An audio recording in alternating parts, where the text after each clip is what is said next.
안녕하세요. 오늘도 서연사롱을 찾아주셔서 감사합니다. 60 후반이 된 저는 요즘 들어 인생이 드라마 같다고 느끼며 살고 있어요. 젊을 때부터 큰 욕심이 없어서 아등바등하지 않고 제게 주어진 것에 만족하고 살았어요. 남에게 나쁜 짓 하지 않고 폐 안 끼치며 내 할 도리 하고 살면 된다고 생각했거든요. 하지만 인생은 제가 생각하는 대로 흘러가지 않았어요.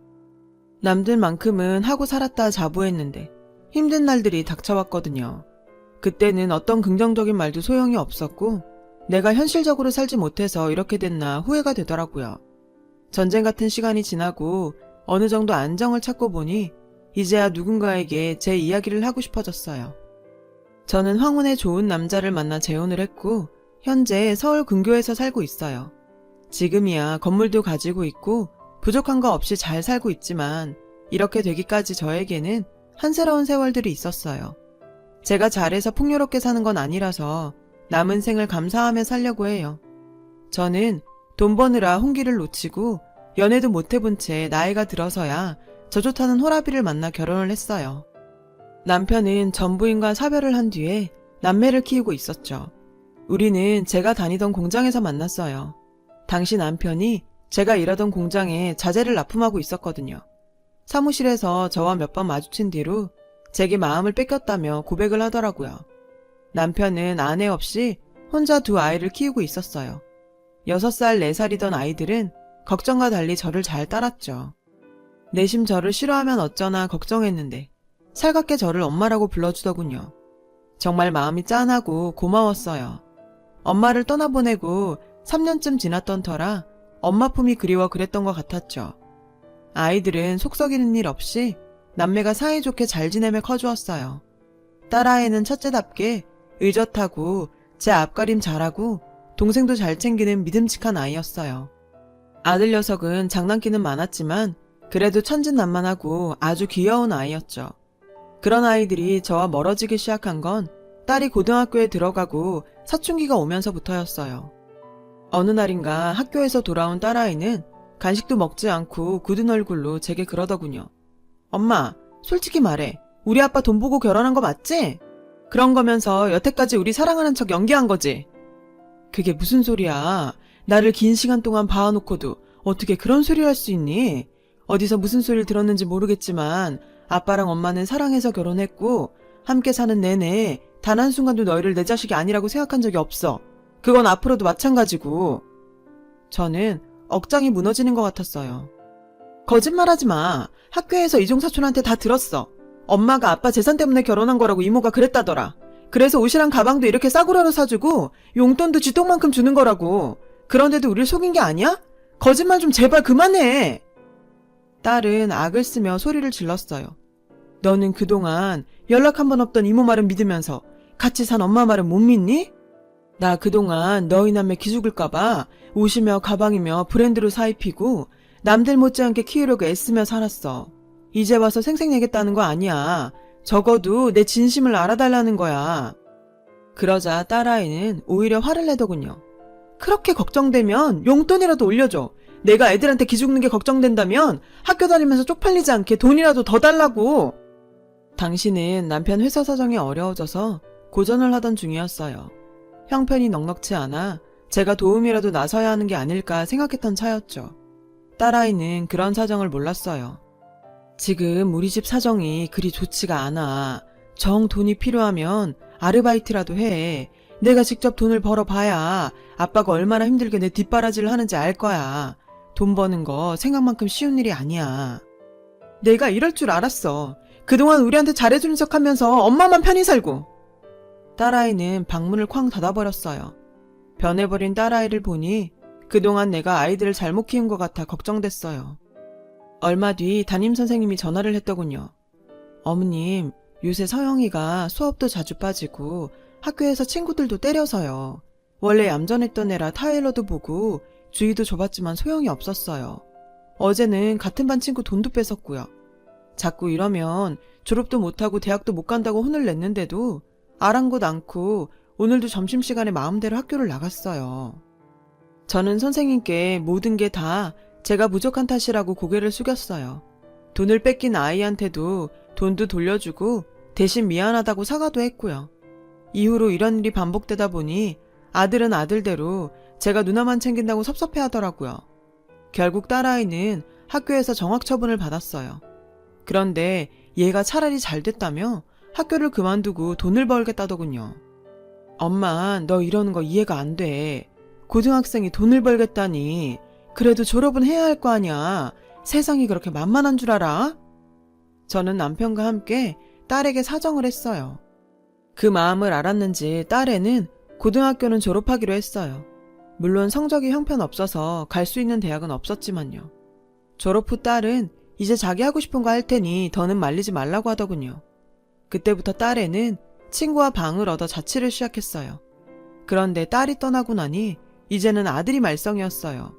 누나가 하는 걸 보고 그대로 배운 아들은 자신도 삐뚤어지게 행동하면 신경을 써줄 거라고 생각했는지 학교를 빼먹고 나쁜 친구들과 어울리기 시작했어요.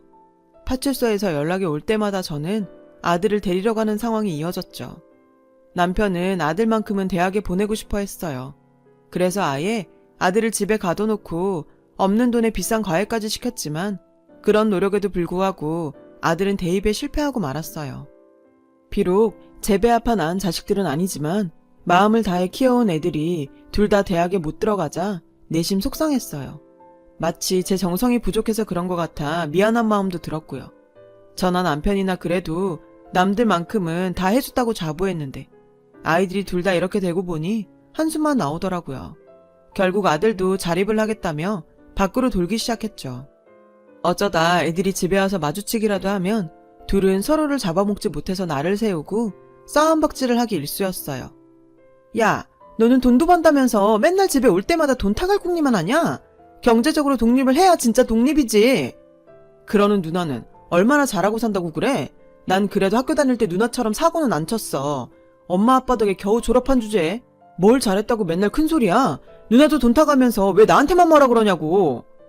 이런 아이들 보며 남편과 저는 늘 속을 끓이며 살았어요. 애들은 눈에 안 보여도 걱정, 보여도 걱정이었어요. 저는 되도록 애들과 마주치지 않으려고 고모 할머니뻘 되시는 분의 간병을 하러 집을 자주 비우게 됐었죠. 그러면서도 머릿속에선 아이들 생각이 떠나질 않았어요. 애들이 잘못된 게 다 제 잘못 같았거든요. 천사 같은 아이들이 엇나가고 인생을 허비하는 게 가슴이 아프더라고요.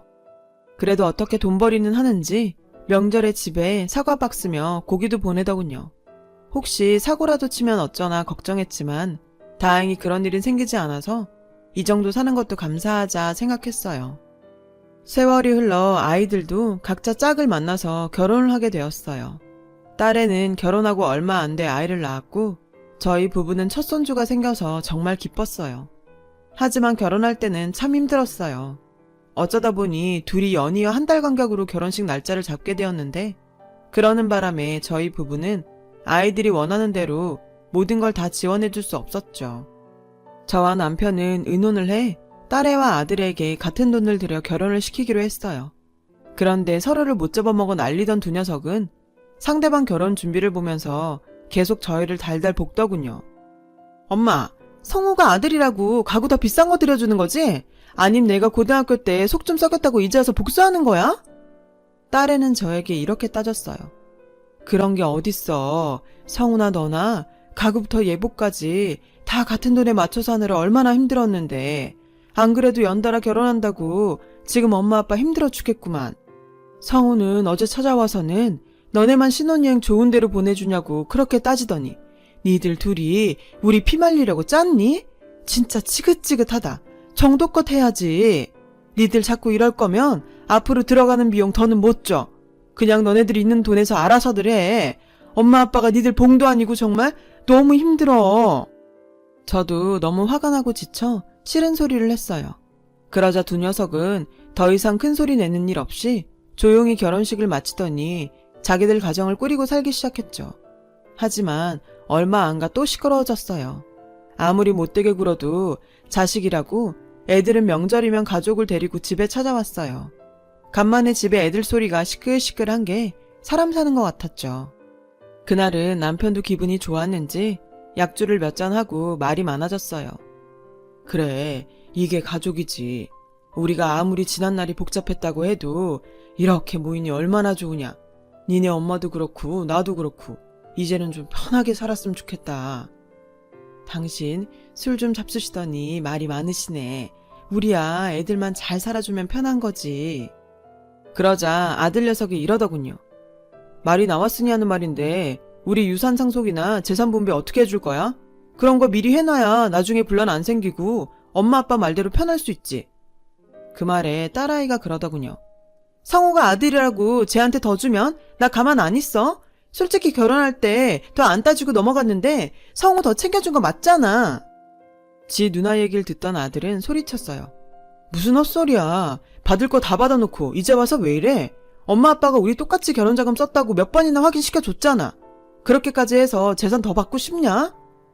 결국 두 애들은 싸우기 시작했어요. 저는 가슴이 무너지는 것만 같았어요. 사위와 며느리 손주들 보기에도 너무 부끄러워 어디 숨고 싶은 심정이었죠. 남편은 화가 머리 끝까지 나서 소리를 버럭 질렀어요. 명절날 식구들 앞에서 이게 할 짓이냐? 지금까지 너네한테 퍼준 돈이 얼만데 이러는 거야. 왜 내 돈 가지고 니들이 이래라 저래라 하는지 알 수가 없구나. 그러자 딸은 억울하다는 듯 말했어요. 지금까지 엄마 좋은 일만 하고 사셨으니까 그렇죠.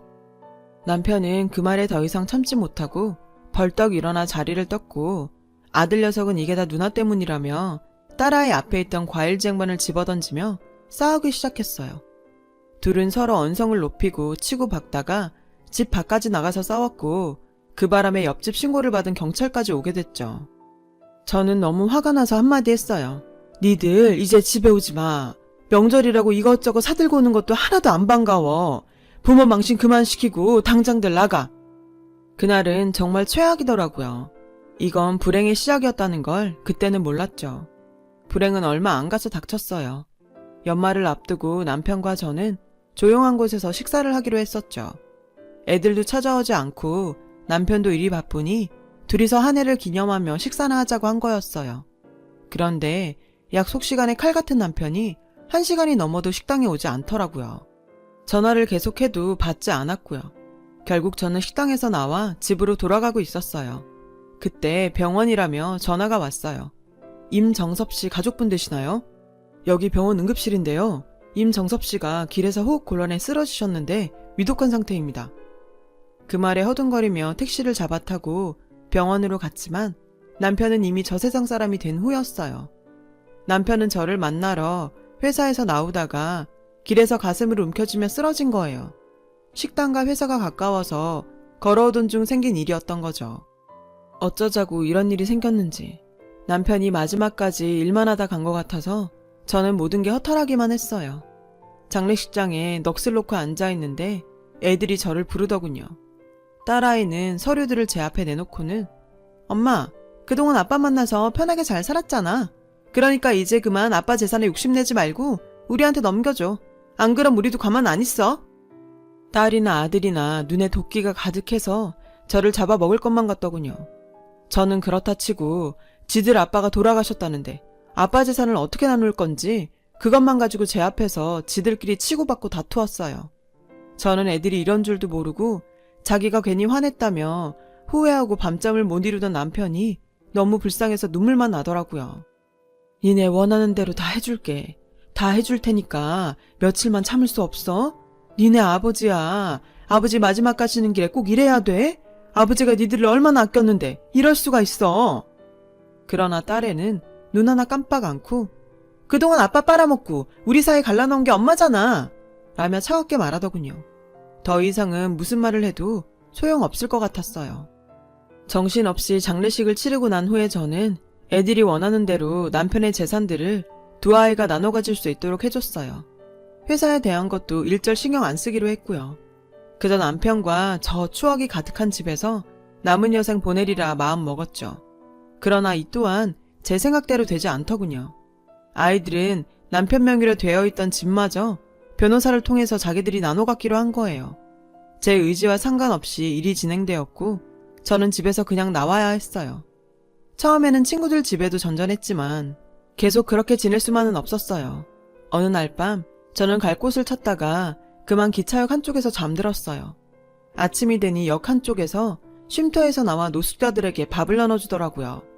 저는 그 줄에 서서 밥을 받다가 봉사자가 일손이 모자란다고 하는 말에 저도 나서서 밥을 나눠주었어요. 할머니, 손이 빠르고 야무지시네요. 여기 올 때 밥 같이 나눠주실래요? 저는 그러겠다고 했고 그렇게 밥 차이를 돕다가 거기서 반찬도 만들고 설거지도 하면서 쉼터에서 지내게 됐어요. 있을 곳이 있다는 게 안심이 됐지만 밤이면 서글픔과 분노가 몰려왔죠. 그렇게 1년쯤 지나고 언제나처럼 기차역에서 밥을 나눠줄 준비를 하는데 어떤 말쑥한 신사분께서 제게 아는 척을 하시더라고요. 김연숙 씨 되시죠? 법무법인 이선호 변호사입니다. 그런데 그때 갑자기 엄마! 하는 소리가 들렸어요. 딸아이였죠. 그 뒤로는 아들도 보이더군요. 니네가 여길 어떻게 알고 왔냐? 엄마는 어딜 가면 간다고 얘기를 했어야지. 얼른 집에 가자. 딸은 제 손목을 덥석 잡고 끌고 가더군요. 그러자 아들 녀석이 길을 막으며 제 다른 손을 잡아챘어요. 뭔 소리야. 엄마 나하고 같이 갈 거야. 애들 둘이서 저를 가운데 두고 서로 데려가겠다며 다투기 시작했어요. 저는 이게 다 어떻게 된 일인지 몰라서 맨 처음 저를 찾아온 변호사에게 물었죠. 홍정임 씨가 육촌 고모 할머니 되시죠? 그분이 돌아가시면서 재산을 김현숙 씨 앞으로 해놓으셨어요. 고모는 제가 시간 날 때마다 돌봐드렸던 자식 없는 먼 친척분이었어요. 처지가 이렇게 되고 찾아가지도 못하고 있었는데 제가 생각지도 못한 선물을 안겨주셨던 거였죠. 변호사는 저를 찾으려고 애들을 만났고 수소문을 해왔다고 했어요. 애들은 제게 큰 돈이 생겼다는 걸 알고 서로 자기네 집으로 데려가라고 했던 거였어요. 됐다. 둘 다 일 없어. 내가 이렇게 산 게 벌써 얼만데 내내 모른 척하다가 이제 와서 날더러 같이 살자고? 니들이 나한테 뭐라고 했냐? 아빠랑 니들 사이도 갈라놓고 내가 네 아빠 피 빨아먹었다 하지 않았어? 그런데 이제 와서 뭐가 어쩌고 어째? 니들이 나한테 이런 돈이 생기지 않았으면 날 찾을 생각이라도 했겠냐? 엄마는 수단이 좋으니까 어디 가서도 잘 살 거라고 믿었지. 이러고 있었으면서 왜 나한테 연락 안 했어? 누나 때문에 화났겠지만 마음 풀어. 그러면서 제 손을 잡아 끌었어요. 딸아이는 동생 가슴을 밀치고는 엄마, 나 알잖아. 내가 옛날에 엄마 얼마나 좋아했는데. 지금 생각하니 그때처럼 지내는 게 너무 그립더라고. 우리 다시 그렇게 살자. 내가 정말 잘할게. 둘은 다시 저를 양쪽에서 끌면서 서로 데려가겠다 아우성이었어요. 그러자 변호사가 나서더군요.